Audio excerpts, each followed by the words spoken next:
Hi guys, this week's video is just a progress so far on the Punto GT. There is some extra content in the video towards the end. I will put a timestamp down below, so if you watched all the episodes before, you will just be able to skip. Hi guys, welcome back to my channel for another video. I have bought another project, as you can probably see from the description. This one has definitely been bought with my heart rather than my knowledge. It is in a very bad way. So let's have a little look around it and let's see how bad it is and what works.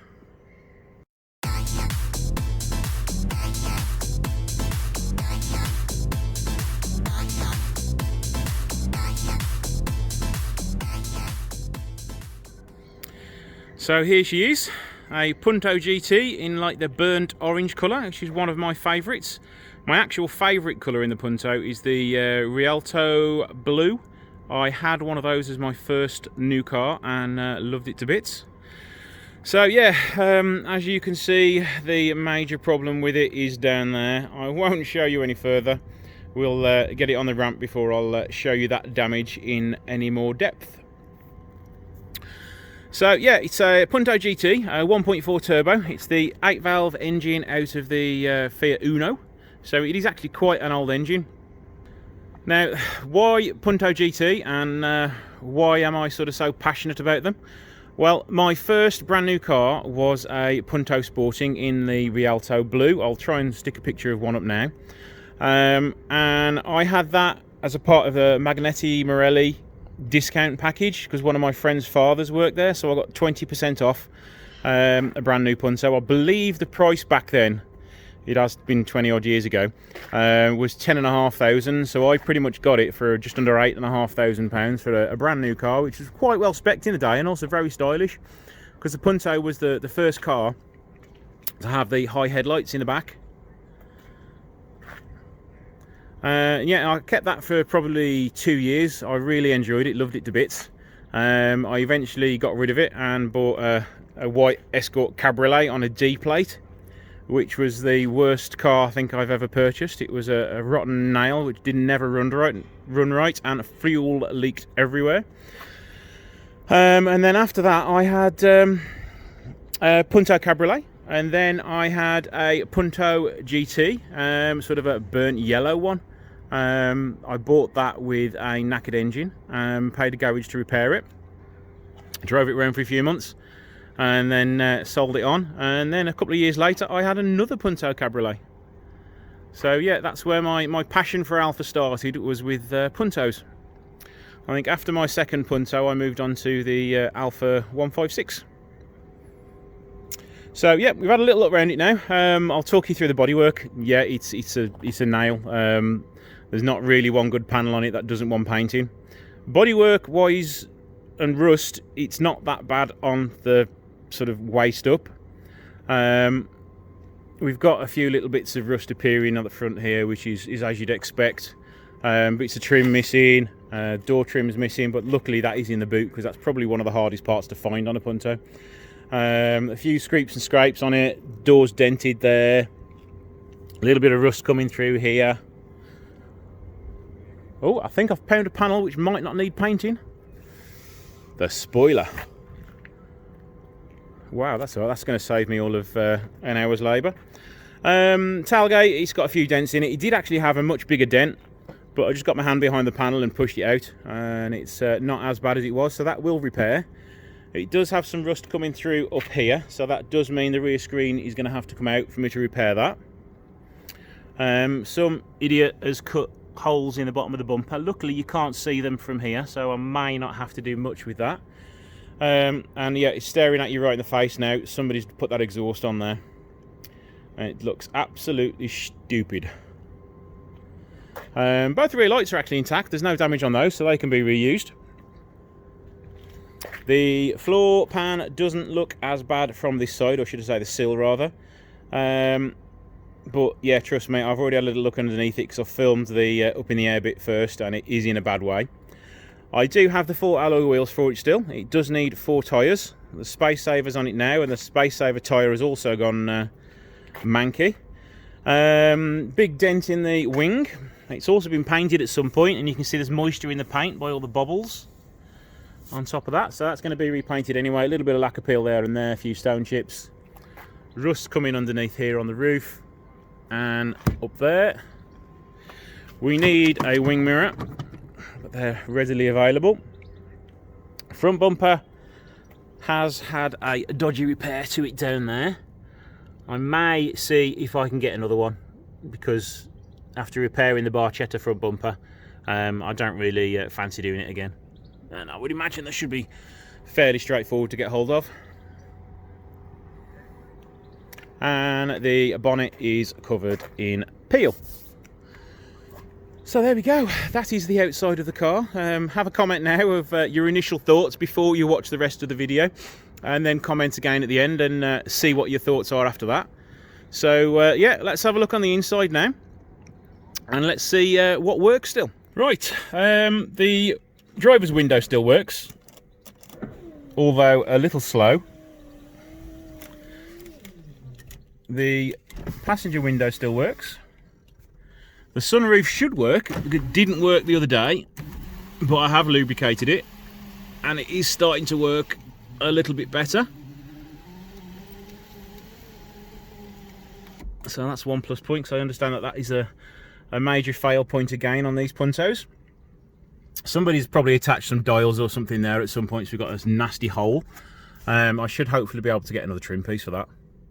But the interior is all pretty much present and accounted for, although a little dirty and a little bit sort of chavved up, if you can see these horrible nasty speakers. The fuse box cover is in the boot. The steering wheel, although it's not in tremendously bad shape, it could do with recolouring, but there's no missing stitching. It's just a little bit of wear there, so that would be salvageable. The sticker on the front's all scratched up. It's only covered 87,000 miles, so it's in pretty good health engine wise, I would like to think. What else works? Does this work? Yep, it works. Ashtray's a bit floppy. We're missing the stereos, and oh my gosh, how expensive replacement stereos are for these. I've seen one on eBay for £350. So yeah, not the cheapest.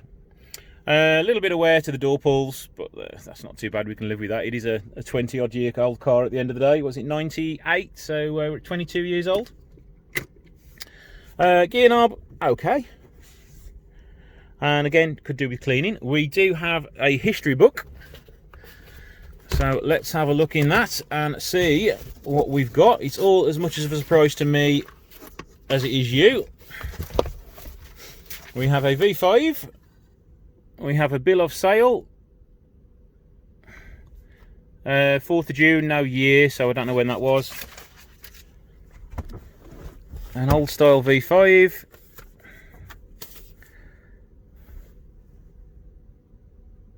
Is this the brand? Oh, 96 quotation for, but this is a 98 car.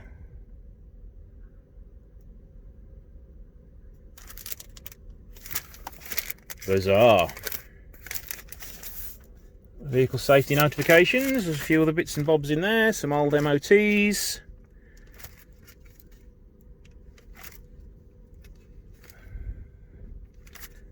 They're just low bills at the moment. There's no major service work that I've found as of yet.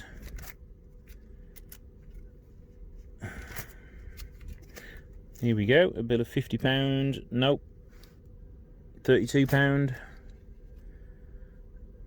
They're all parts as well, so I'm assuming this has been a self-kept car. Some old tax discs, which is quite nice. A bill for 78 quid for some tyres.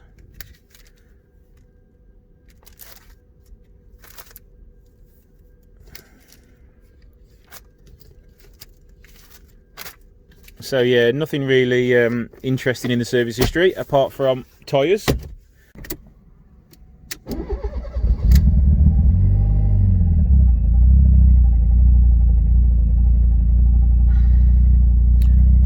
Oil pressure seems okay. Let's just make sure that drops down when we stop and restart it.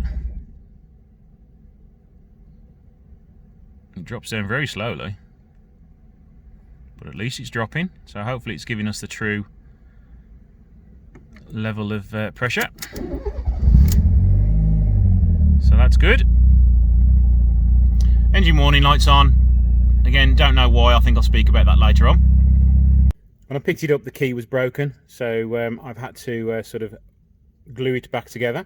Car came with about 5 keys, 2 of which are snapped in half, and 2 which don't fit, and 1 which is the ignition key. Just been having a little tinker, come across the keys again, me being the idiot that I am. 2 of the keys are brand new blanks, so that's why they won't fit in the locks. And the broken key is the remote fob, and I've put a new battery in it, and it works. Yay! So what I want to know now is, has anybody replaced the blade in these keys? Obviously we've got some brand new blades here. Can we remove and refit? Anybody done that before? I know they're pretty similar to the Alpha keys, so I would imagine it is doable. So that is the exterior and the interior. Let's get it inside now and we will have a look at the underside. Got the fun task now of trying to get it up in the air to have a look at how bad the rust is underneath. It's going to be a challenge. Both sides are absolutely rotten, so let's try and get it up in the air and see how bad it is.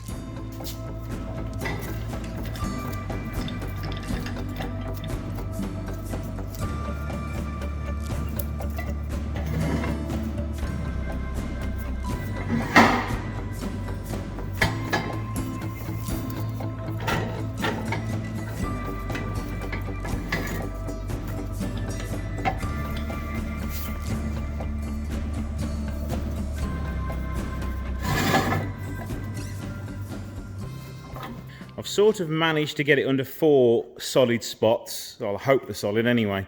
So let's get it up in the air and see how much rust falls down.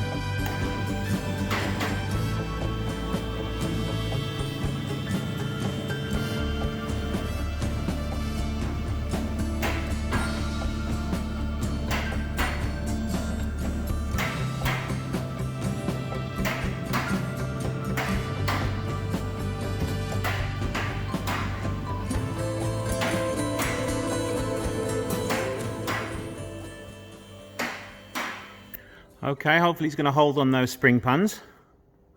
A little bit precarious there, so I might take it down again and move it back up again. So let's have a look underneath it now. I have got my certified MOT rust testing tool. Let's have a quick look underneath it and then we'll go over the whole car and see how bad it is. And first thoughts are, oh my gosh. That's the main area. I don't think I need my screwdriver. I think I can pretty much see how much needs doing, which is a lot. This is going to be the worst car I have ever had to repair.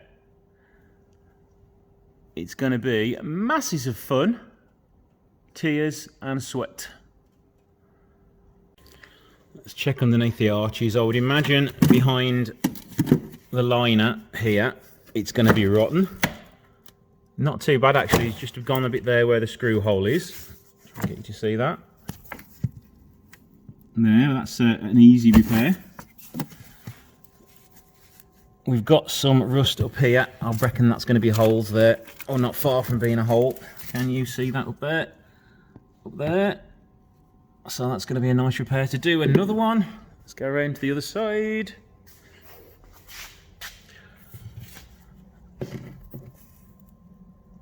Not too bad this side from what I can see here. I'm going to need to do a repair up there. The fuel pipe is starting to rust, so that's going to have to probably be replaced. Let's have a look at the front now. That brake pipe is going to want changing. the shocker's going to be ripped out anyway.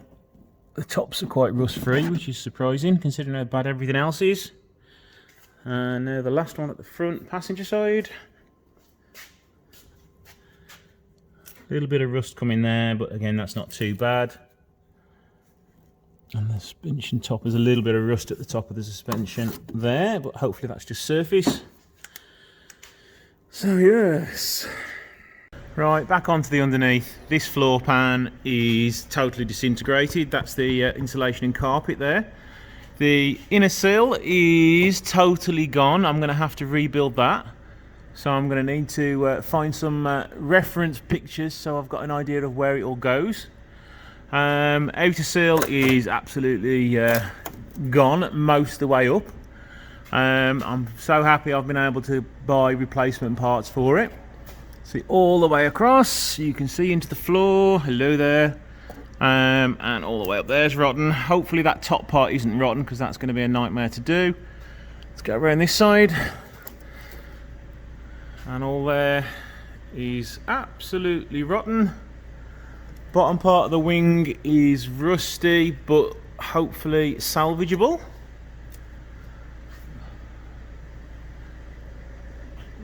The inner part of the floor pan isn't too bad, so I can hopefully just cut them up and salvage what is left.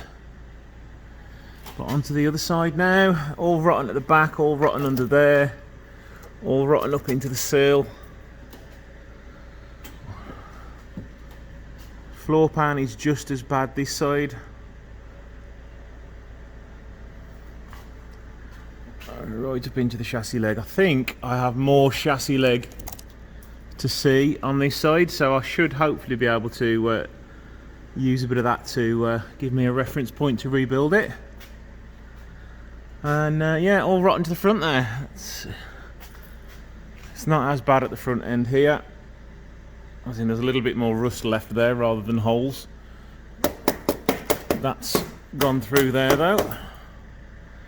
Bottom of the wing still solid, so we should be able to repair that. Front arch, there's rust underneath it, but again that should be okay. And this front wing here, yeah, rust underneath the arch, but that will be salvageable. That arch isn't too bad. Some rust coming up underneath, but it's not bad at all. And the final arch to check. Yeah, we've got rust there, but it's bubbling from the outside, so we can do something with all that.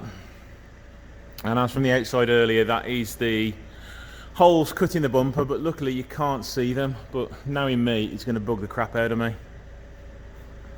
So, what do you guys think? I think it is really, really, really bad. And most people wouldn't salvage this. Most people would break it up. In fact, this is what it was being advertised for, was a breaker. But I'm a little bit stupid on this, so I'm going to try and repair it. So this is going to be a big one. Definitely the biggest car I've ever repaired before. So yeah, a bit daunting, isn't it? Massive, massive job to undertake.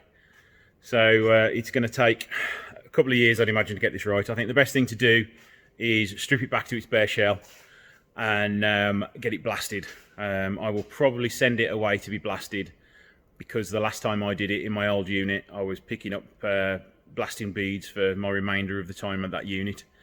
So yeah, better off to paying somebody else to do that dirty job. Now, this was sold to me as a runner. It doesn't run very well, but it does run. And if you can see immediately what the problem is with it running, is there's no air filter system on it. So it's not the best for starting and idling at the moment. It also isn't boosting on the turbo. There's a little puff of blue smoke out the exhaust when you start it up from cold, so I would imagine the turbo seals is leaking. The turbos are a common problem on these Puntos, so that will all get refurbished. So I was surprised to see a new oil filter on it. Let's see if the oil was changed as well. Yes, it looks like it has, and it's got oil in there as well. So yeah, the engine runs. Let's turn the key and so we can hear it and have a look at what's going on with it.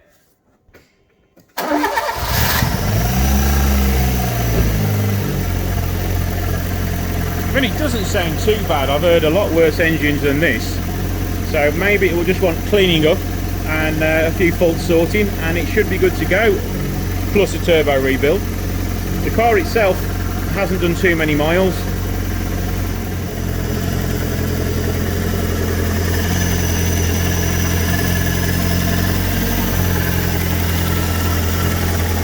The cam belt is more than likely going to desperately want changing, but as it's only an 8-valve engine, it should be fairly straightforward to change.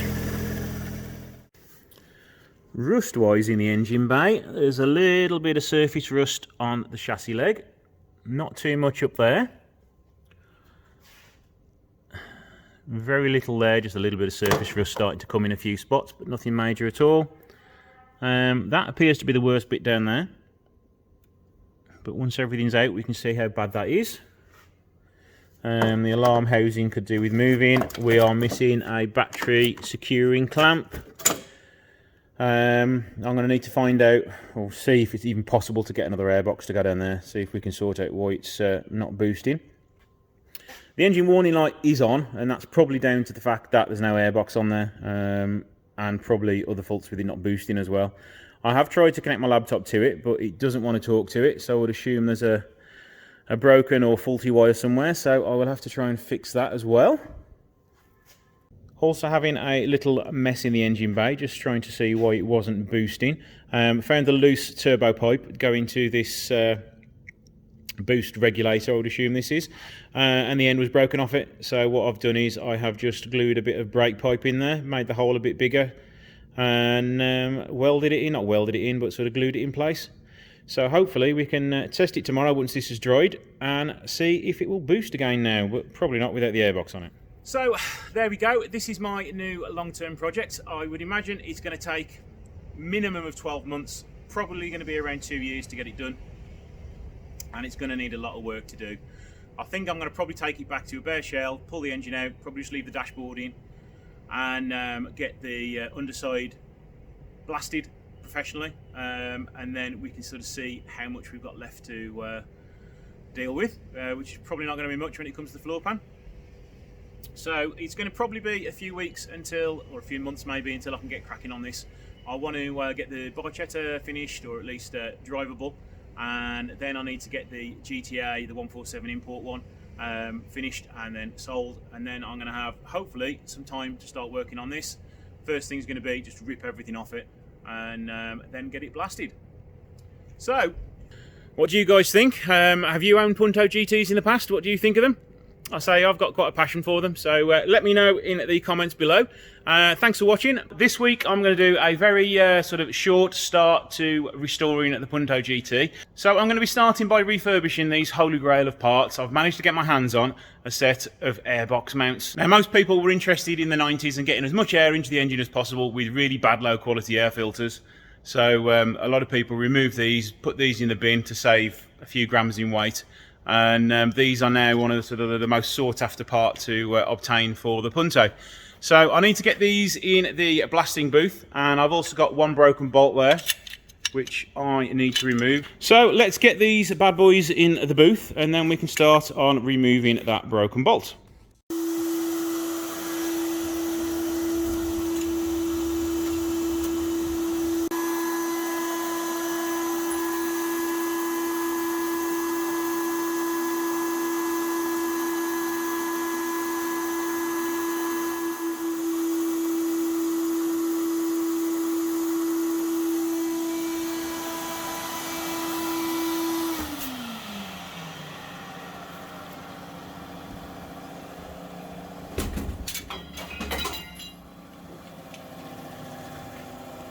So there we go, we have been blasted now.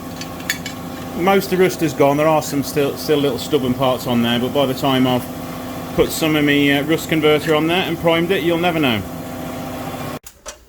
Okay, so let's turn the welder on, get an earth to it, stick a washer on it. I've got a slightly oversized nut. And now, hopefully, we can just weld into there and it'll get a good seal.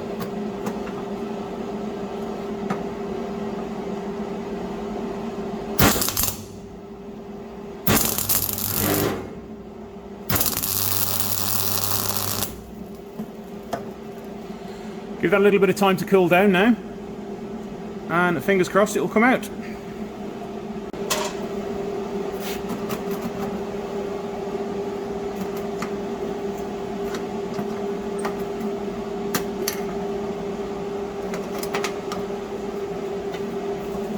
No, it didn't work the first time, so let's try again. I'm going to try and put a bigger washer on there, try a 15mm one on there, just to see if we can get it to bond a little bit better.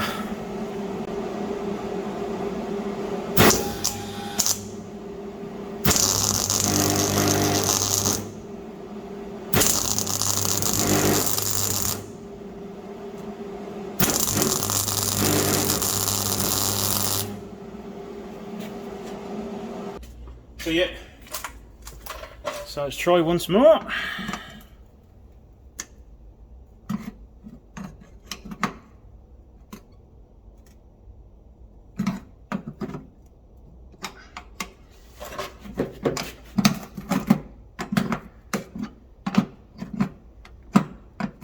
I think we have it this time. So with the heat of the welding will also expand the metal, so it does make it a little bit easier. And the reason that I put the washer on there was so that the metal didn't weld itself to the mount. I still don't want to touch it with my fingers because it's rather hot. There we go. There we go, all fixed. What I'm doing now, I'm just giving it a touch of rust converter all over it, and then we can get it primed and painted silver.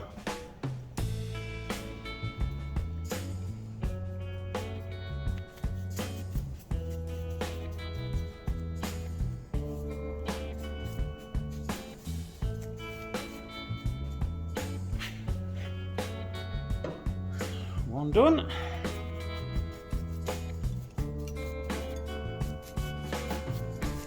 Also going to be leaving the bolts in, so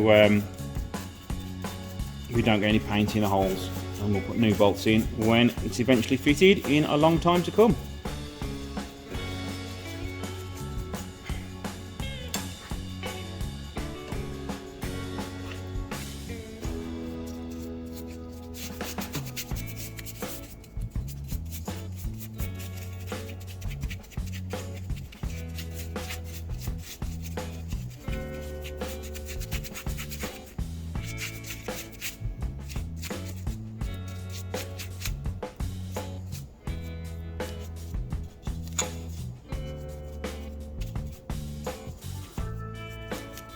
There we go, give that a bit to dry now. What I'm going to do while I've got the mounts waiting to dry, I'm just going to do a little test on it, because whenever I try and start it, I can always hear like a chuffing noise when it's idling, and it's really poor when the engine's cold on starting. You always have to sit there and rev it for like 5 minutes before it'll eventually run. So anyway, I've let it run for a few minutes now, and it will now start by itself and idle. Can you hear that chuffing noise? So what I'm going to do now, a bit of carb cleaner, just to see if there's an air leak anywhere. Yeah. So we've got an air leak on the intake manifold somewhere. Yeah, you can hear the revs fluctuating every time it gets a little bit of extra combustibles.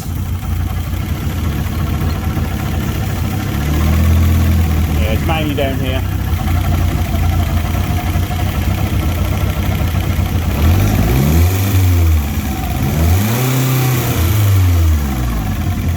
Not bad considering she hasn't been started in over 12 months now, really. But yeah, it still needs a lot of work. The engine itself is okay, it just needs some gaskets changing, I'd say. But my knowledge on these engines is very, very limited.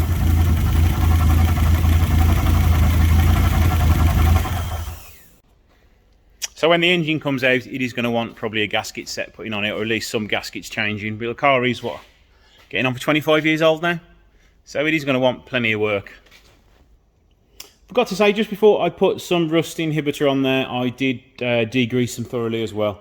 The sandblaster would have done a good job of it, but just to finish them off completely, So yeah, it's had a bit to dry now, so let's just get it in acid etch primer.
So there we go, guys. That was just a quick restoration. I haven't really gone to town on those, just for the fact they're going to be hidden. They're not going to be seen. So you don't need to be absolutely perfect on that one. I do wish I could do more restoration work on it at the minute, but I just don't have the space all the time. I will get to it eventually. I do need to still do my 156 GTA first. I've got to put a new clutch in that and do a cam belt. So the engine's got to come out. So that's what the hold up is on that at the moment. And I'm also waiting on another engine to come back from being rebuilt. So that's the main sort of hold up on the sort of production line of car restoration at the minute. So I do hope to get onto it before the end of the year and at least have a bare shell so we can start fitting some new panels to it. So the problem I've got at the minute is it won't start. After a few months of having it, this did happen to me. I'd got no fuel pump and I thought, oh, maybe the fuel pump's just given up, so popped a new fuel pump in it and it started up straight away. And then a few weeks later, it did the same again. Fuel pump not working and no injection. So what I've done is I've checked the relays, I've checked all the connectors down here. I've actually put 2 new relays in here as well now. And we're still having it not starting. I do believe, if I remember correctly, we do get some spark still, but we don't get injection or fuel pump running. So that's telling me it's a problem with the fuel injection side of things not coming in. So I'm not the best with electrics. So if any of you Punto guys that know a lot more about these Puntos than me can point me in the right direction to get it started, let me know. I'm also struggling with getting the laptop to connect to the car. A lot of people are going to point towards the ECU. So I have taken the ECU out, cleaned up the connections, put the connections back in. Still the same result. So if any of you guys know anything else for me to try, let me know below in the comments. So let's just show you inside the dashboard. We have got a code light going off. Crank it over. Nothing at all. When you turn the ignition on, no fuel pump running. When you go to connect to the PC, as you can see, leads all in. Everything has been tested on another car, so all these leads work. We've got the connector plugged in to the ECU connector. We've got the 12-volt feed for the connector. When you push connect, all it does is hang for ages on connecting to the ECU and then comes back as ECU not responding. Just a bit of a recap on how rusty it is underneath. As you can see, both sills are totally gone. So I have got a nice task of stripping those out. I do have the rear floor pans and I do have some new sills, so it's all repairable. So I am going to have to get the front of the floor pan made up because you can't get them, but luckily it's not the whole floor pan that's rusty. So by the time I've got rid of all the rust on it, it's probably just going to be the front sort of half of this floor pan, which is going to need changing all the way along. And the rear one, that's all going to come out, and I'm going to pop in a brand new one. And if you can see, it's exactly the same, if not a bit worse, on the other side. I have checked a few more parts out. We've got a brake pipe which is going to be needing to replace, but they're all going to be done anyway. We're having new suspension on it because the suspension's leaking. A little bit of rust down there, hopefully that's not going to cause any problems. Another common problem area for rust on the Puntos is underneath here. There's no holes at the minute, but it does need a little bit of TLC down there. And along there as well, if you can get it to focus. There we go. And the rear seal point is going to be replaced along here. As you can see, that's all falling apart as well. So the rear seal section is hopefully all going to replace all this, because that's all rotting as well. The rest of the arch, although there is some bubbling, it should all be okay to repair. Over the last 2 years, I have been collecting a steady wealth of parts. I've got a brand new airbox. I've got some manuals for it. That's a floor pan you've got down there. I've refurbished some of the airbox mounts. I've got some wishbones. I've got some shockers. I've refurbished the wiper linkage, and as well as a whole host of new parts in the back there. I have stripped out the battery tray and cleaned up the earth points. I do now want to strip the front end off just so I can have better access to all the wiring and all the spark plugs, so I can get my spark plug tester on the main king lead. And just so you guys can see it a bit better, so now I am going to strip this front end off, and hopefully we can have a little look at the wiring loom and see if anything's broken. Right, first job, front bumper. There's a couple of bolts at the top, bottom, some screws at the side. So I have undone the Phillips screws at the side, and I imagine I'm going to have lots of broken bolts. This one's going. Hi guys, going to be doing a little bit of a voiceover on some parts of this. I did find it relatively straightforward to take apart, so I've never ever taken one of these apart. They were extremely simple to do. It did quite surprise me that I didn't have more broken bolts, and I was also very surprised that it wasn't rustier at the front end. So it was quite a nice, pleasant surprise for me that hopefully when the engine comes out I'm going to have no more nasty rust surprises. Because since filming a lot of this video, I have taken the sunroof out and a few other bits and bobs, and I have found a few more sort of large areas of rust. So going forwards, once this is all stripped apart, it's going to be de-rusted in some way, whether it is sandblasted, or I'm also looking into getting it dipped now as well, as I'll talk about later on in the film.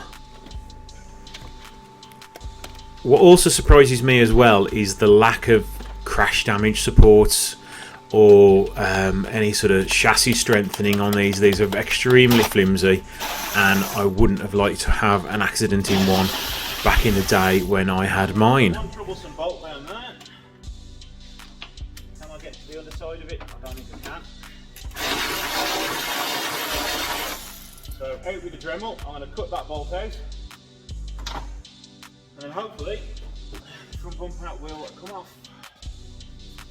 What I really want to do is just cut the edges off so I can then just lift the bumper over it.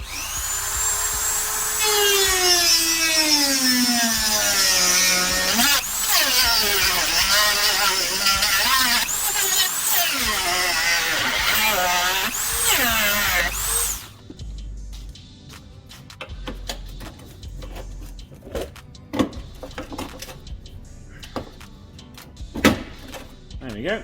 Putting a little bit of heat in the bumper made it that little bit more flexible, so I could just pull it over. I didn't need to cut the bolt. I'll have to sort that out after that. So why have I got a love and a bond or an attachment to Puntos? Well, my first brand new car back in 1998 was a blue Punto Sporting, and I fell in love with it. I really enjoyed driving it. 0 to 60 in the Sporting was about 10.5 seconds. So back then it was a relatively fast car for a young guy to own. And then after a few years I moved on from Fiat, and I think I went to Ford for a bit. I had a Ford Escort and a Ford Mondeo, And then after that I did actually get a Punto GT. That was my first hot hatch. Didn't keep that too long because it was a little bit high mileage and a little bit troublesome, but I did sort of have a passion for them, and it does fondly remind me of my youth. So I'm very excited in finally being able to start to restore this car.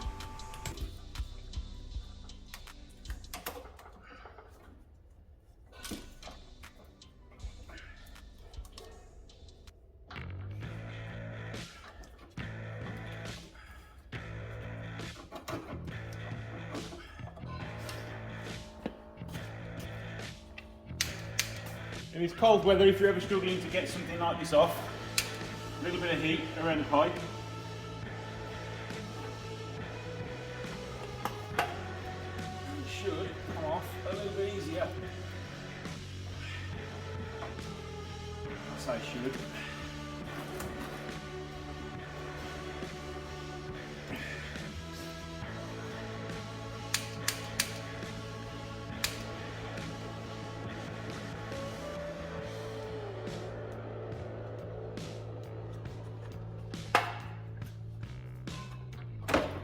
There we go, got that off without breaking it.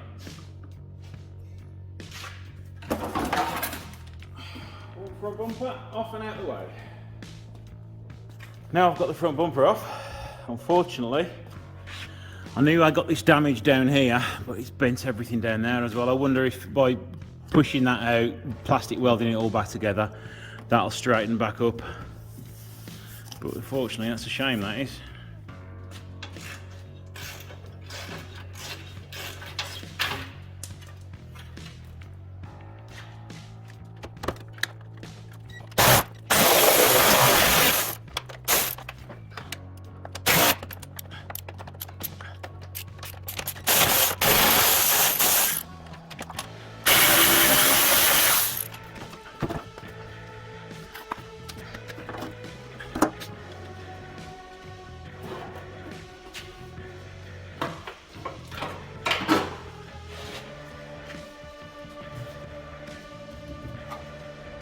So I wasn't expecting it to be a lot worse than it is.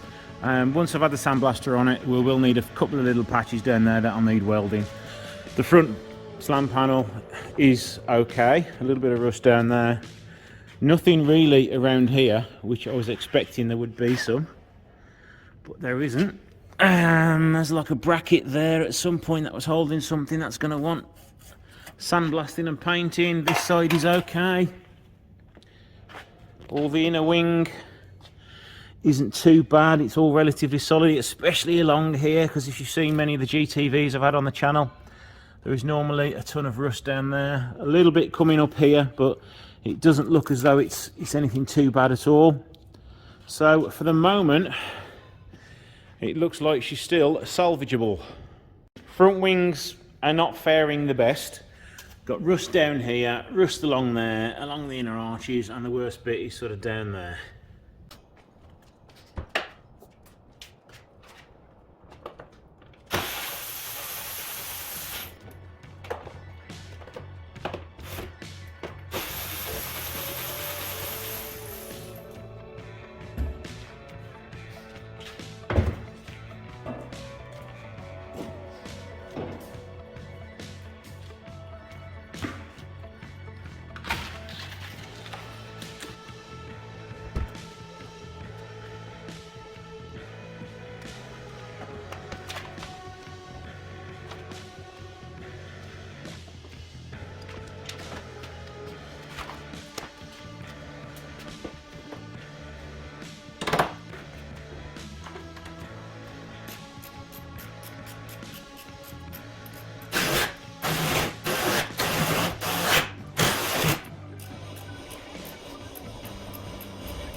So other than the rear bumper and the tailgate, I have removed all the interior now. So all that's left to do is the rear bumper, which I'm going to do now. I'm leaving the tailgate on because of the wiring loom. I need to figure out how I'm going to thread that through. And the last part to do will be like the headline in the dashboard, and that's everything gone from the interior then. So let's just get this rear bumper off.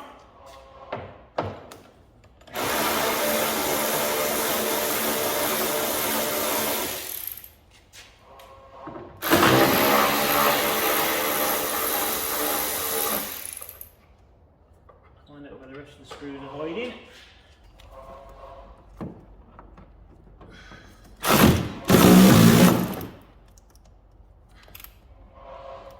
Surely this one's going to snap. Yeah, I can feel it going light. No.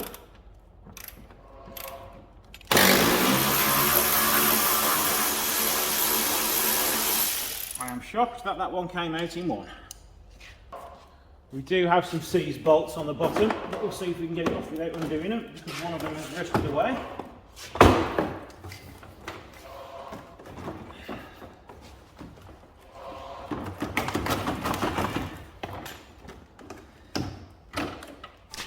Now this rear bumper is going for scrap. As you can see, the mammoth exhaust on the back of it, somebody did cut a big chunk out of it, so I've got another bumper ready to go.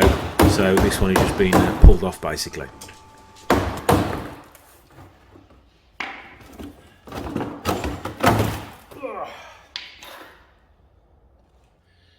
Right, so there we go. The vast majority of it is off. Please ignore the annoying noise from next door. They're cutting metal pipes, so it does get a bit annoying. We're at the point now where everything is stripped back. So let's go around it and see how bad it is. Start with the better side. So you can see the holes in the floor pan all the way along. It has had a repair here at some point in its life, which has now failed, and that's also rusted away. The inner wheel arch here doesn't appear to be that bad. A bolt I forgot to put away. It is rusting, as you'd expect, like everything else, but it's not gone down here. It's just some surface rust, I'm hoping, and no welding is needed along here. I also hope it's just a bit crusty, but I'm going to go and check that around the other side. And while I'm here, this is the floor pan on the driver's side rear, which is by far the worst. I do have a complete floor pan to weld in. As you can see, it's gone all the way back there as well. What I am concerned about is how much has gone on this chassis rail. So I'm going to have to check that out and see how strong it is, because I am extremely worried about that part down there. Because as you can see, it's gone right the way up to here. So that is an integral chassis part, so what I'm going to have to do before I take everything else off and start cutting parts off, I'm going to have to brace the chassis just to make sure it is all nice and solid still, and that will be the first area I have to tackle first. I mean, around the windscreen is perfectly fine, there's no major rust, but this screen is going to come out anyway. A little bit of rust coming through up here. The rest of it is okay along here. All the window frame is fine. We do have some rust on the tailgate here and all the way around there. So I have seen there's a new one on eBay for about £100. Tempted to buy it and get the glass out of this one and swap the glass over. But yeah, that's that. You know, it's repairable at the end of the day. It does have a few dents in it. There's one down here and one up here. So it does require a fair bit of work. Now, I found another hole behind here, so that is one I'm going to have to repair. Down there looks okay. Yes, we do have some rust, but it all looks okay. This part here needs to be repaired because I've just pushed a hole in it. So yeah, that's another bit I'm going to need to make up there. The rest of it has gone there as well. So it is extremely rotten. And now just a little word from my sponsor, Skillshare. Skillshare is an online learning platform with thousands of creative courses and classes taught by experts to help you learn new skills. Anyone can take online classes, watch videos, create projects, and even teach classes themselves. This week I have been watching a few videos by Edouard Rene. He does a lot of physics videos, all regarding space, motion and things like that. As I say, I'm a bit of a geek when it comes to planets and space and physics and things like that, so I have been enjoying watching a little bit of that. So please take a look at the links below for a free trial on Skillshare. I would appreciate it if you could take a look and sign up for a free trial. It would help my channel out greatly, so thank you guys for watching this ad for me. Back here as well is going to need some welding. Yep. And we've also got the holes in the boot floor, which are back here and back here. Now, I haven't taken the sunroof out yet, as you can see, but we've got another hole coming here, and it looks like it's going to need a little bit of welding there as well. Almost forgot, bonus find inside the car. £2.44 in loose change, so that's a bit of discount off the purchase price of the car. Right, let's take a look at the parts we've currently taken off. We've got rust all down the bottom of the wing here on both sides. It's coming all the way around here. It's all under there, and it's all there, as well as being behind that, and behind the wing as well. So what I'm going to do is hopefully get another wing. Front bumper is damaged here, but what I'm hoping is if I can pull that back into shape and warm it up a little bit and plastic weld it, can I get that back into its original position? The rest of the bumper isn't too bad, a little bit of damage here and a few scratches and wear marks on there, but it's not too bad. We can, fingers crossed, we can repair it, because the front bumpers are quite expensive. And it's also the problem of finding a decent GT one as well, because it's got the headlight washers in it. Carrying on with the last wing, we have the same sort of issues here. There, and all underneath, and behind the wing, same issues. I mean, I could sandblast it, but how much is going to be left? Which is probably going to be not much, judging by the fact there's a hole there. So a pair of wings on this would be nice. But they're going to go into storage now until I can get my hands on some spare parts, because they are reusable if I needed to. Front arch liners are fine. Lower radiator support is rotten. A Mark II Punto one looks very similar, so I am wondering whether I can cut bits off a Mark II one and make it like this. But yeah, I need another one of those ideally. And that's just the headlight support. Other than a few snap bolts, that will clean up without any problems at all.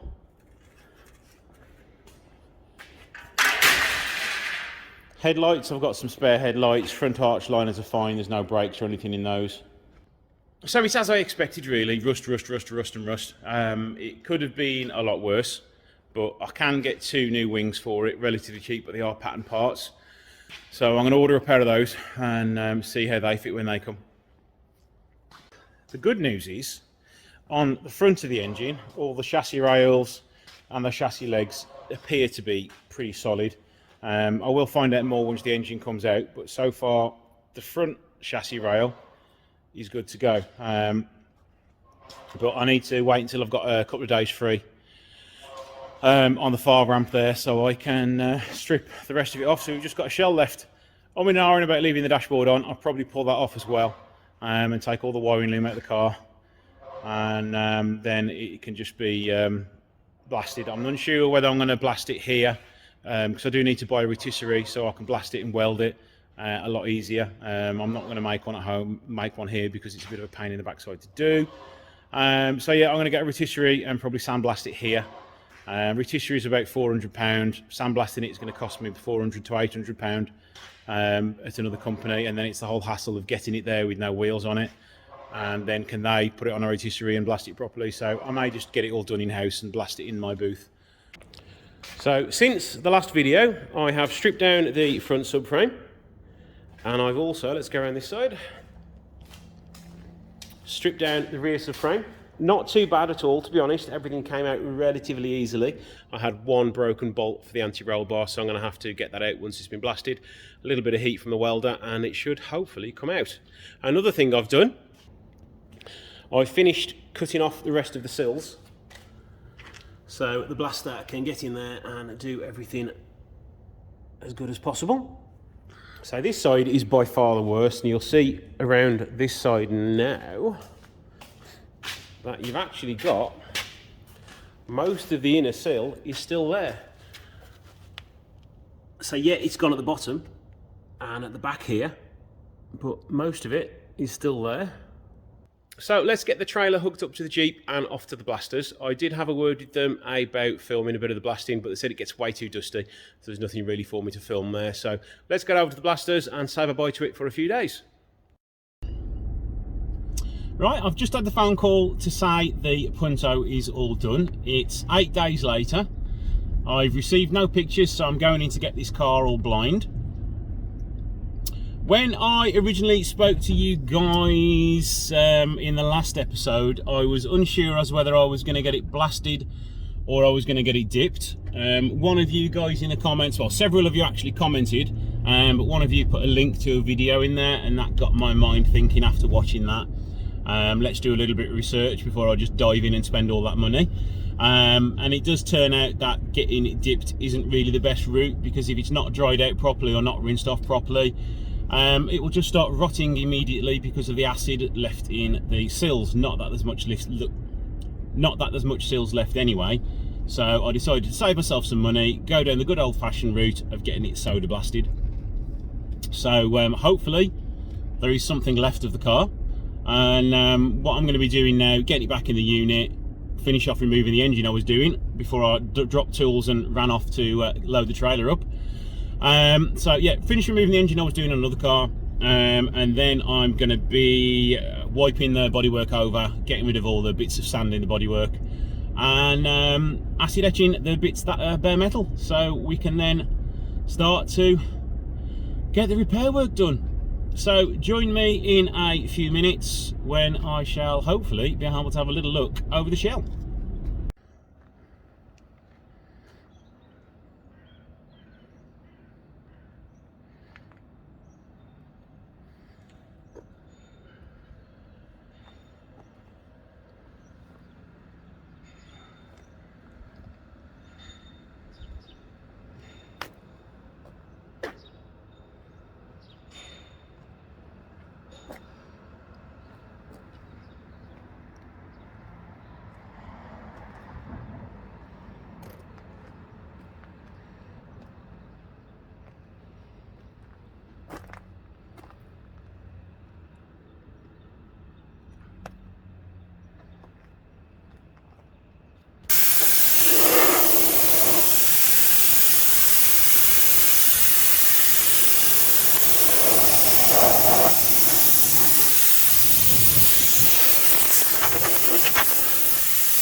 Right, we're back with the car now, so let's have a quick look over it and see how bad it is. I have just given it a quick blowout with the airline and started wiping it over so I can start to put some acid etch primer on it. So let's have a look and see what's left. Starting at the front corner, everything isn't too bad under here. There wasn't a problem here anyway. All the rust up here is gone. There was a little bit of rust down there which is gone. Sill, this is the worst part on the car. And as you can see, there's probably, what, 3-4 inches of sill left before that sill would have gone all the way through. The inside of the floor pan isn't too bad. There's not that much got to be cut away. Of the front part anyway. The rear part, that'll all get replaced. The whole thing will. He's done all inside the door shuts for me, outsides of the door shuts as well. Under the rear arches. As you see, there's quite a lot of work got to be done behind here, but it's all fixable. This is a part where I wasn't expecting there to be much rust, but there is, so all this is going to have to be replaced there as well.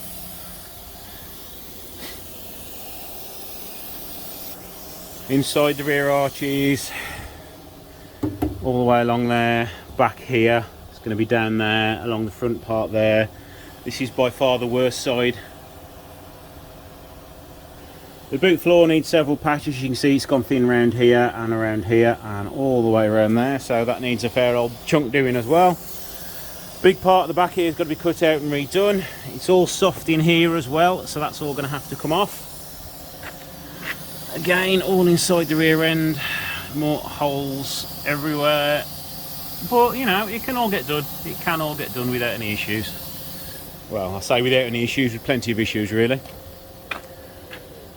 Rear floor pan, big chunky hole.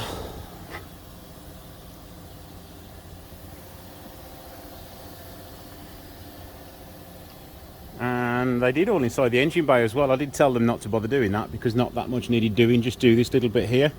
But they must have got a little bit carried away and did the whole thing.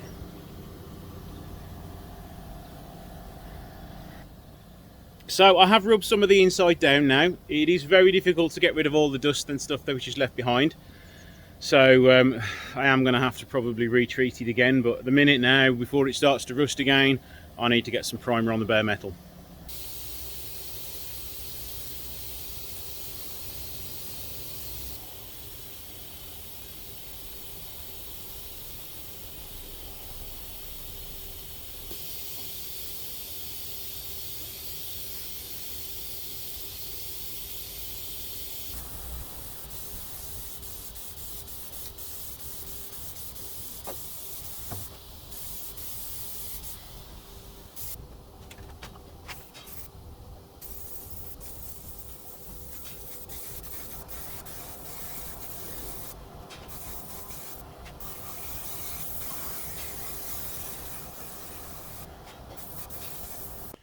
Been a busy boy for the last few hours now. I've got through 10 cans of acid etch primer.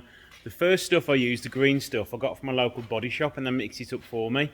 And it's basically like water. It's really bad. I was using like a can just to do a small area. Luckily, my parts guy who'd come around in the van turned up just as I was about to run out of the last can and sold me 6 cans of really good U-Pol acid etch primer. So that's why it's gone from green to black. So the car has actually been up in the air. I've done everything underneath. I have actually run out of U-Pol now. So in a few areas where I've missed, I've used some of my rust treatment just to keep it all covered over. And then when I get some more on, it's going to be Monday, we can cover it up a little bit more. But it does appear that this front end has been off at some point. So I think this has had a little bit of a fender bender at some point and somebody's welded a new slam panel on. And then it's had another bump, so yeah, I'm going to hopefully get another one of those put on.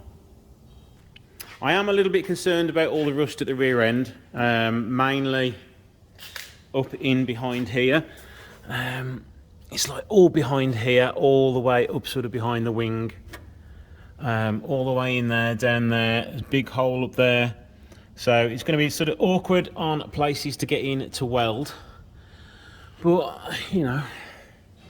But I've been told, you know, it's all fixable. I still think it's all fixable. If I chose my time again, would I do it? I probably wouldn't, but as so many people said, oh no, you can't do it, it's scrap, it's sort of got my back up a little bit, so I've decided no matter what, this car is getting done, especially now I've spent £732 on getting it blasted. I've also treated the front and rear subframe. As I've run out of acid etch primer, this has had a good coat of rust inhibitor all over it, so that shouldn't cause any problems. And then we can put an acid etch on top of that, and then a primer, and then paint it. The front subframe has all been treated, there's no issues there. Just missed a few little bits there where I've run out of the green stuff, so I did paint that with the rust inhibitor. It's Monday morning now, and it's time to shoot some colour on these and get these finished.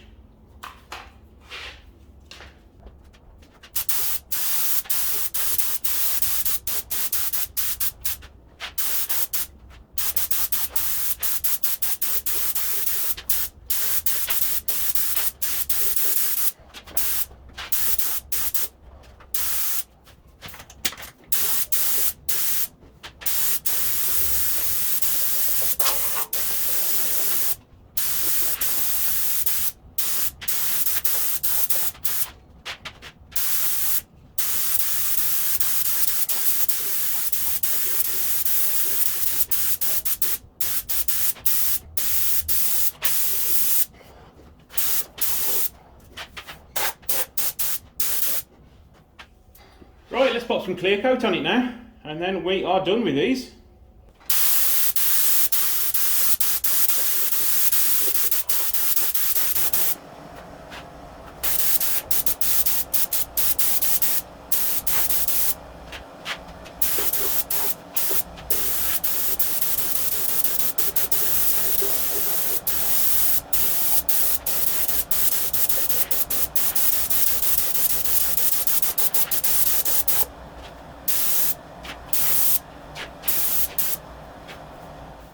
If you remember on one of the other videos, I had a little sort of grinding incident when I was stripping it down, so I've repaired that now. We've got the little hole left there. Another area that I've repaired is under here. I didn't realise there was a hole there before it went for blasting, but there was a little hole had come there. So I've repaired that and covered that up with a bit of seam sealer. And if you remember, there was another hole up here, about there, and I've repaired that, and I've started doing a little bit of filler work on that there, but I'll be leaving that as it is until we're a lot further along now. Right, so let's start by drilling out a few of these spot welds.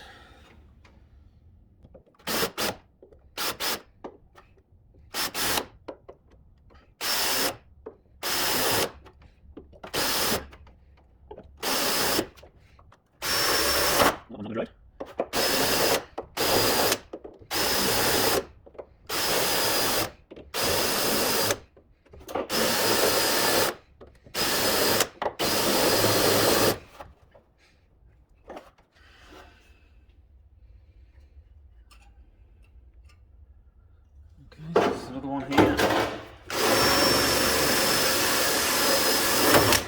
That's rotten anyway.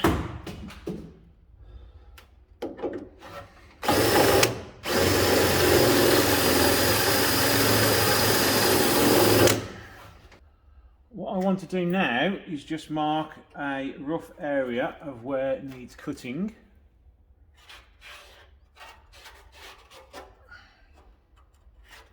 And I'm going to cut within that line, well within that in fact, so then I can reveal the horrors behind.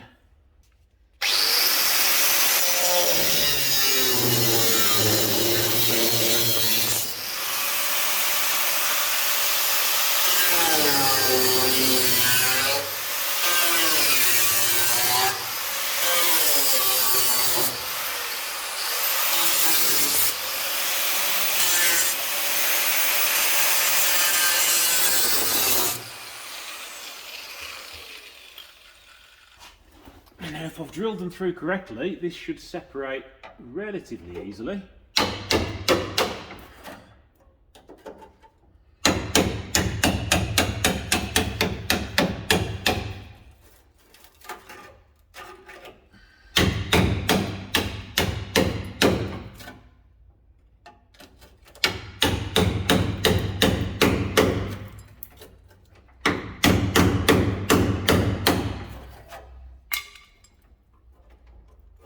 To reveal loads of rust behind. Off.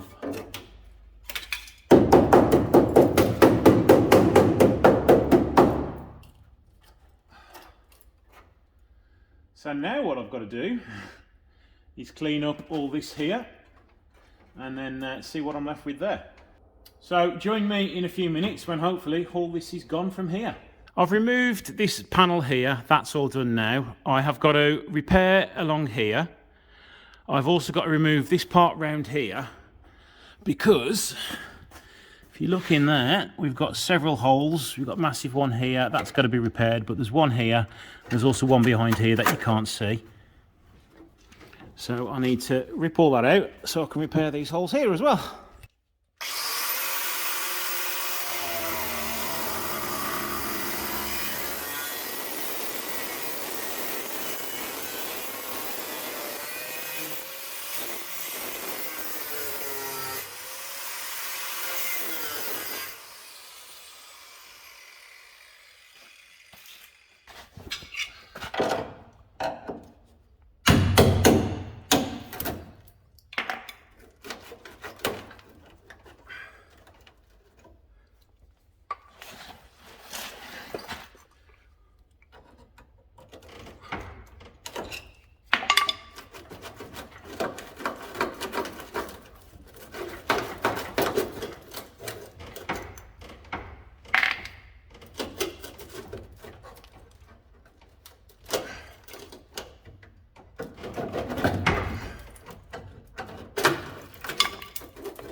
Tiniest fraction of metal holding it on, so we should hopefully be able to twist it off.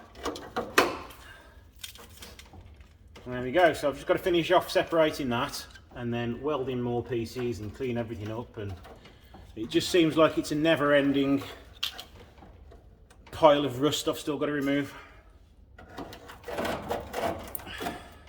Right, it's getting late in the day now, so I'm just going to give it a quick coat of acid etch so it doesn't rust overnight. And then I shall continue with this when I have a little bit more time. So, see you in a few seconds. Right, it is now the next day. I've been cutting out a few more bits and bobs of panels so I can then have access to everything. I'm just going to be repairing this corner here at the minute. All this has still got to be repaired because it's got to be repaired all the way along the bottom and the rest on the top there, but that's all going to have to be fabricated. I have cut several panels off the donor car.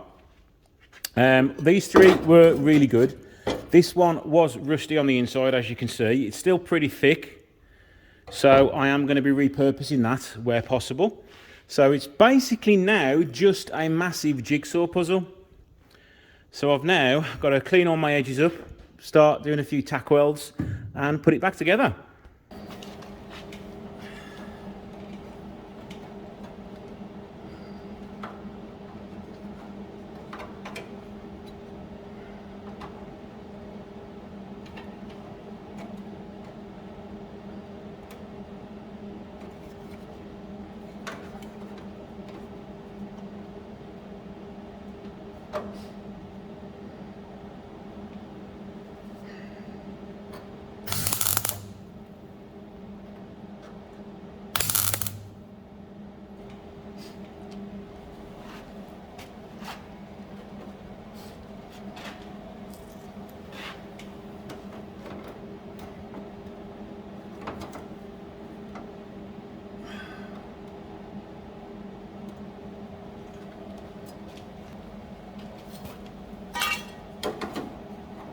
This one's still got to be cut to size almost.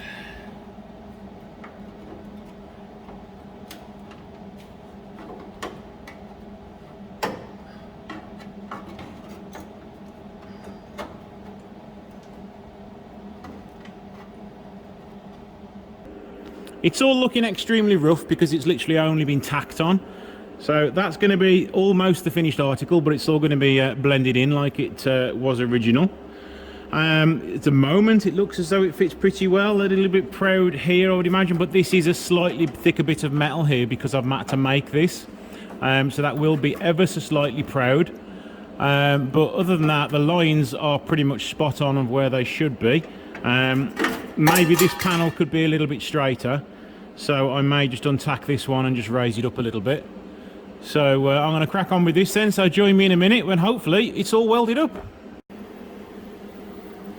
Right, everything is welded on inside there now. There is supposed to be a gap there because there's another panel which goes on top of it, and they've also got to put the panel on here. So I'm going to crack on with that, and then we are almost done. Right, we are all done with this back part now. You can just about see where I've welded it. That's not going to matter because it's all going to get covered in seam sealer anyway. So what I've also done is left these spot welds a little bit visible, so if they ever need to come off again you can see where it's been drilled. So the last part I've got to do is this part round here, but I do need to rebuild a little bit more inside there first. So I'm going to crack on with that now. Right, we're now a few days later and I've spent a good few hours working on the Punto off camera. I've welded all that little corner in now, and I just need to weld one more patch along the bottom, and technically that's this video just sorted. So I'll show you where I'm at now, and we can then carry on with the work. So I've welded all this in here. I've also stuck loads of seam sealer over it. Yeah, probably a little bit too much, but more is better than less when we've got clean metal. I've also welded all the inside of the panel here. You can still see some little untidy welds. I might tidy those up, but as you are not going to be able to see them. I have just tacked in this little panel here a little bit, just so I have got a nice line to go by. So what I'm going to be doing now is welding a panel in there. So you can see it a little better from this side. Cut it all out here. I have shaped another panel to go in there. I'm just finishing off letting it dry now. I've put some acid etch over it, and then we can get that welded in. Just got a little tack here as well, so I've got more of an idea of where the shape needs to go to, and we should be good to go. Then that little corner is done, but we do still have more to do down there, and also all the rust up there that needs to be gotten rid of. So progress is coming along very slowly, and it does seem as though it's going to take me months and months and months to do it, because I am doing it in between jobs. I did come in this Saturday to do a few hours, but didn't really get much done. I started shaping a bit of metal, and that was about it really. So right, let's measure up this piece now, do the lines where the spot welds are going to have to go, and then we can start welding that in. Right, so we've got the repair panel here. It fits pretty well. You know, it's not going to be amazing because I've had to make this panel up from scratch. So we're almost there. Let's just tack that in a couple of little places just so we can get it finished to be lined up.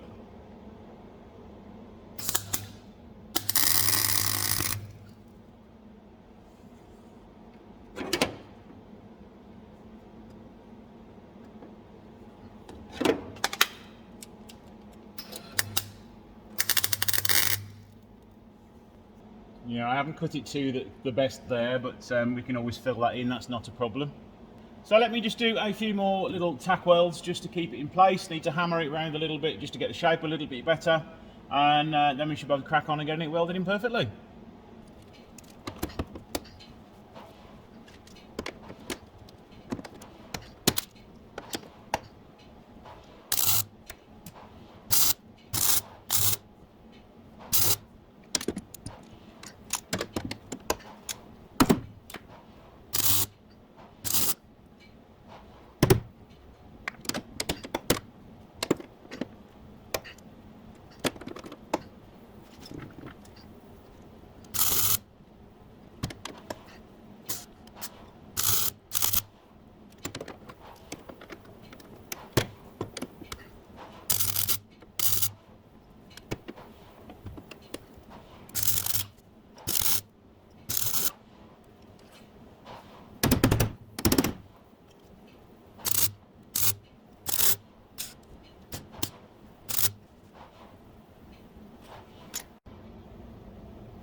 Right, what I've just done up here, because it wasn't fitting too well, I've just had to grind a little bit more material out, and now I can just weld all that up, and it is fitting pretty well.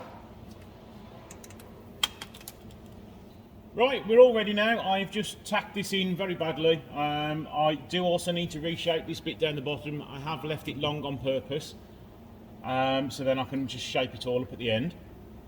So leave me to crack on with this now and get this finished being repaired, and you should see the finished result in a few minutes. So it's all done. I've not bothered grinding the welds totally flat because it's all going to be covered with seam sealer and under seal and everything like that. Filled that little bit down there with a lot of welding, so that's all done there now. Also welded that little bit up top there. I've still got to fabricate some more to finish it off, but that is that little bit corner done. I'm going to get that covered in some primer now, and that's another little bit of the car done that little bit more. I do still need to tidy up all inside there where I've welded, because it is a little bit messy at the minute, but I can get my grinder and my little Y wheel in there, and then we can seam seal it all up. So the last bit to do in the arch is going to be this bit here, but I'm going to do that all off camera. I'm going to cut it out along there, make a nice patch panel, fill it all in, grind it all down, and then that will all get done. Right, we're now at about, I think it's a week since I filmed my last segment. I've been busy doing other work. I've had loads of Brera work. I've got Brera here, Brera there, Spider outside. So all week I've just been working on Breras, mainly refurbishing rusty subframes. So I haven't had much time to actually work on it, but I've spent probably about 2 hours on it during the week just to finish off a few bits. Haven't filmed it, but that corner is now done. We are talking just the corner, not the arch or anything like that. So I'll show you what I've done. So I have covered all this in seam sealer because it's all been welded along there and along there. Doesn't look very tidy, but it's not going to rust there again because it's all been treated on the inside, it's all been treated on the outside. So nothing can get to that now, and fingers crossed it will never rust again. I've also done a little bit of work on the inside here. You can still see some dirty welds there, but I've welded all inside here, this bit here. So literally, for what's essentially, it's going to be, 2 solid days, and I've just done that bit there. So there we go, that is one tiny corner of the car done. Still got plenty more to do in this corner, but I think this is probably the hardest corner for intricate pieces to be made up. So once I get cracking on that, I can have hopefully the hardest part done. I am going to be sending it to somebody else to have the seals repaired, so there won't be any more videos on welding now. But I will be doing a few other videos over the next few months on different parts I'm restoring, like the wheel hubs, rebuilding the rear subframe, front subframe and stuff like that. So hopefully you've enjoyed this episode, and I shall see you in the next one. Don't forget to like, share and subscribe, and I'll see you in the next one. Hi there guys, this is a little bit of a video for you channel members. Thank you guys for being here. Just going to show you how much further I've gone since the last section of the video. I've come on quite a way. I've been working quite hard sort of behind the scenes. I have sort of stopped filming it now because I just want to concentrate on putting it together. So this is where I'm at with it now. Cut some more of this outer sill off so I can start rebuilding this back end of the sill. Luckily, I do have some left on this side, so I can copy it. So what I've done is I've welded another piece in down here, shaped it so it comes all the way around the corner, and then I've welded a bit in the bottom to make the bottom lip. So what's left to do now is bring another piece down here, fold it around the corner, and then down again. And I've lost my bit of metal. So basically what I'm going to be doing is putting another bit of metal there, which is then going to come up and join here all the way along. What I'm going to have to do is put that in probably 3 sections. Put one section to here, one section in the corner, one section down here, and then weld the corner on here. So I've built everything up. I've made sort of most of the seams where they should be, but you are going to see my weld mines because I'm not a professional welder. But we're all there now, and I can just clean everything up. I've got a few bits where I've shot through here from the other side, so I need to clean those up, primer it, and then we are done with this rear arch finally. So inside the car, we're pretty much done in this corner now. It's all been welded, it's all been seam sealed, it's all been primered up. I'm just going to leave this over the weekend to dry. And then while I'm going to be here, I'm going to be working along that sill. I think it's not going to be too long until I start cutting out this rear floor pan. So I've then got tons of access to rebuild that. But the joys are, there's more left on this side than that side. So I'm rebuilding this side first so I know how that side goes together. All under there is all welded. This back corner's all done, as you know. I've done all the welding in the back here. And I'll put loads of seam sealer on there just to stop any rust or moisture getting into it again. Now onto the sill. I have repaired a lot of the sill. I still do need to but grind down some of the welds. But I've done that. I've done all the way underneath there. I've still got to do a little bit of welding there. I've still got that little patch to repair in the corner there, but I'm going to put the sort of the sill into position before I make that patch panel there. The floor pan is all in. Now, if you remember in one of the other videos, there were some previous repairs down in this corner here, and they'd welded it, sort of cut everything out and then welded it up here, not sort of made a proper repair panel for it. So it's been quite difficult for me to get all that together there, so I sort of had to use 2-3 pieces to get that right.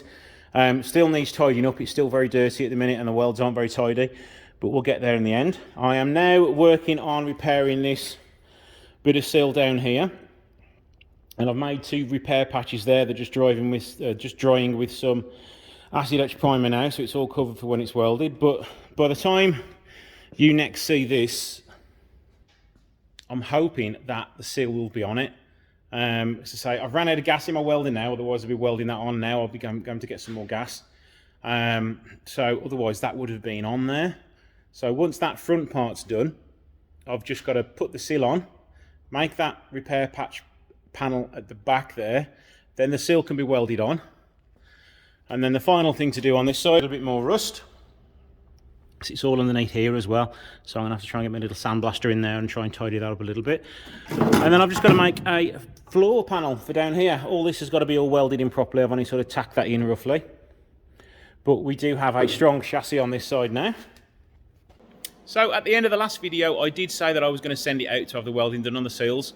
Decided, nah, I'm too tight, I'm going to do it myself. So I managed to do most of it myself. There was no major issues really. I will show you in a second what I've done. A few little areas I would like to improve on, but they're hidden behind the sill once it's welded on. So I'm not going to worry about it. Out of sight, out of mind. As long as it's structurally sound, it doesn't matter how pretty it is when it's never going to be seen again. So it was an absolute proper challenge getting all that sill to match up. At least on the passenger side, I had something to go by, a line to sort of keep everything even in a rough shape of where stuff should be. So after probably 2 days of welding, I got there in the end. I've fitted the rear floor pan. I have finished all the rear arch. And now I am actually at the point where I can test everything fitment-wise and then put the sill on. So let me show you where I'm at. I have just placed the wing on there roughly, just to make sure it does line up with the sill and the door. Everything appears to be okay at the minute. I've still got a little bit more cutting out to do down there just to get the sill to fit properly. But everything is all in. I've still got to do this part of the front floor pan, but as you've got this support brace underneath the chassis, I need to ideally get it on the ramp to repair this bit. I've still got to grind down loads of my welds. I've also stiffened the chassis, put the floor pan in. I've not finished it over there because that's where the front floor pan's got to go, so I can't weld that up yet. That was quite straightforward to do, just a little bit at the back there where it all needs tidying up, because it's just not brilliant. Because the last owner, or some owner in his life, had a welding repair, all this was cut out down here and I've got nothing to go by. So I know normally this is flat, but what I can do, I can mess with that and get that looking a bit better. But still, yeah, there's still loads of work to do on this floor pan and at the front floor pan. But now let's remove this sill. It's only held on by the one clamp. I remove the door and then we can show you what I've done under there.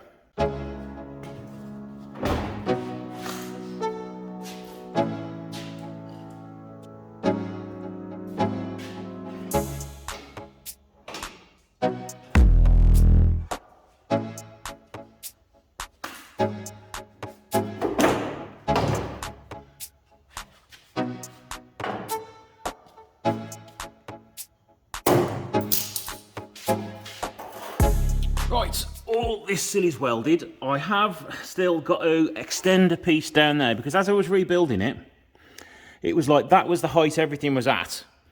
But when you got to the front where it was all still there, it was this height the lower sill was. So everything is right here. So I just need to put a little piece along here to extend that. But I'm going to do that once the sill is on, so I can do it all from behind. And as you can see, what I've also done is absolutely filled inside the chassis with wax oil on this side. All the way to the back. There is still another repair patch I've got to do here, but again, I'm going to do that when the sill is on. I've also stuck loads of wax oil behind the sill.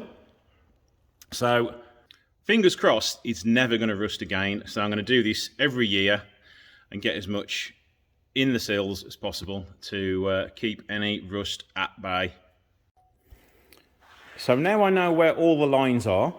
Everything will line up. So what I'm going to do now is put the sill on, tack it into position up here, cut out the proper line here so some more of this is gone here, and then we can start tacking the rest of the sill on, and then pretty much it's a passenger sill on. So then finally we're starting to get a car back. This side of the car, or the outside of it anyway, will be done. So we're cracking on with this welding loads quicker than I thought it was. And I'm actually really enjoying doing this project. I was a bit sort of, oh God, all the welding, all the pain, all the blurred vision from having your welding goggles on all day. But yeah, no, I've actually quite enjoyed it. It's been quite therapeutic seeing something that everybody, no, you can't repair it. It's got to go scrap. Actually having a car start to appear in front of your eyes is quite fantastic. So let's crack on and get this sill on.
telling you what, welding these sills on is not an easy task.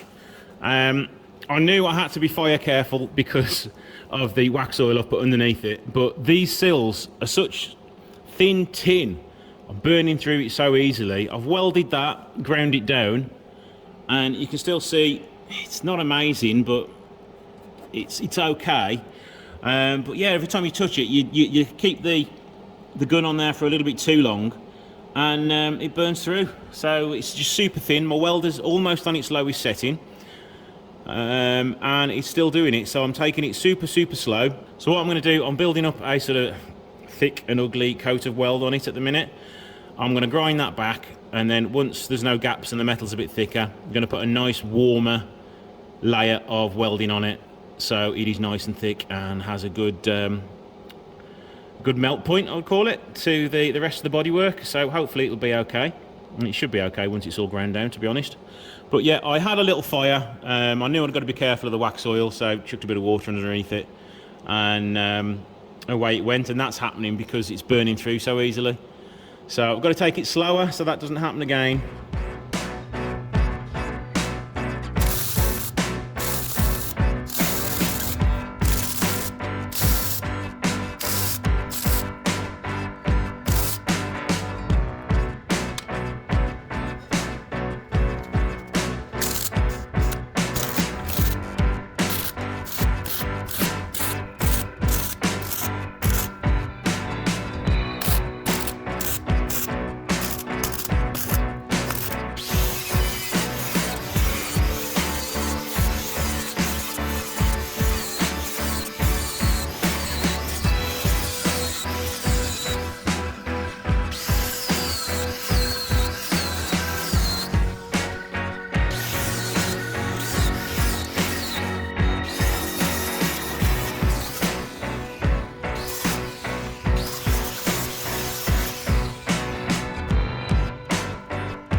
Okay guys, we have the sill welded on. I have done the first coat of filler over the weld, so I'm going to sand that down another time. This video is a little bit shorter than usual because if you watched the video last week on the GTA, I had a little bit of a boo-boo. A lump hammer decided to attack me. Didn't break it, but I did cause a little bit of damage, so I'm going to have a few easy days, meaning that I'm not going to be able to work on the Punto this weekend to get this video totally where I wanted it to be. So in the next video, we should hopefully be all sanded down there, and then we can drill the holes to put the side skirt on and attach the nuts and bolts to get that on and test fit the door and the wing. So this side of the car can now be turned around and we can start the sill on the other side. And finally, after a many months hiatus on the videos, I have finally got you an update on the Punto GT. So I started this video series, 2 years ago now, near enough. And I'm finally at the point where a lot of the welding has been done now, so I thought I'd give you another update just to show you where we are with the car. So just a quick tour of the car at the moment. I have quickly slapped the wing on there so it looks more like a Punto. It does fit perfectly well, but obviously it's all loose at the minute, so it's not going to look too pretty. I've put the door on.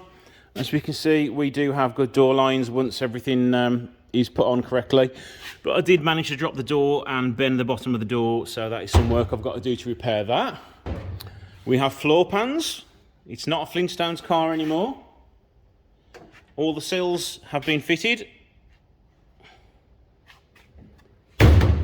No holes in the boot floor anymore. All the holes on the rear arch have been sorted. You've already probably seen that this has been sorted as well. That's all finished. Sill and skirt is fitted on this side, and I've also started doing some of the filler work. And I'm tripping over everything at the minute. Sill is all in this side. I do need to weld another patch underneath, but I do need to get it on the ramp. That's why that has not been tidied up there, because I need to lift the floor up and get that into place properly. All the front floor pan, this was the worst part for the largest repair I needed to do on the floor pan. That is all done now. And as you can see, the repair is all done over there. And a massive tip for you guys that are restoring them at home and can't get front floor pans. If you buy an extra 2 rear floor pans and do some jiggery pokery cutting up, they actually fit in reverse as long as you do sort of a cutting of the shape. So as you can hear, that is the rest of the floor pan from that side. That wasn't needed, so that is all fitting perfectly there. And the same for here, so that this bit all along here, apart from sort of this corner here, is all rear floor pan. So there you go. So what's next? Next, I need to get it up on the ramp so I can tidy the underside. There is some welding I need to do on the underside still, sort of tidying up welding. I need to do some more seam sealing. I need to probably get rid of a little bit more of the old sealant which is there, and stone chip that, and then get all the underside done, and then it can go for some paint. I've refurbished the front and rear subframes. This is the rear subframe here. The battery tray got sandblasted along with the rear subframe. But unfortunately, it is heavily corroded because it was very, very rusty. So it's going to be hidden. It's going to have a battery tray in there to hide it. So it's not going to be seen very much. I've ordered some more parts. I've got a front sort of bumper support panel there, which is brand new, which somebody kindly pointed out on the Punto forum. I fitted the rear bushes to the subframe. And yes, if you notice, that one's gone in slightly wonky, which is going to annoy the hell out of me. But hey ho, it's in. It'll do the same job. I've managed to get my hands on 2 new rear ABS sensors. I've refurbished the brake caliper, the brake carrier. I've got 2 new wheel bearings, 2 new shockers, and some rear brake discs. So there you go, guys. That is where I'm at with the Punto. Since filming all this, I've now got it on the ramp, and I'm starting to sort the underside out. So by the time you next see a video on this, we should be ready to underseal the underside, and if we're really, really lucky, paint the engine bay. So thanks for watching. Don't forget to like, share and subscribe, and I shall see you in the next video.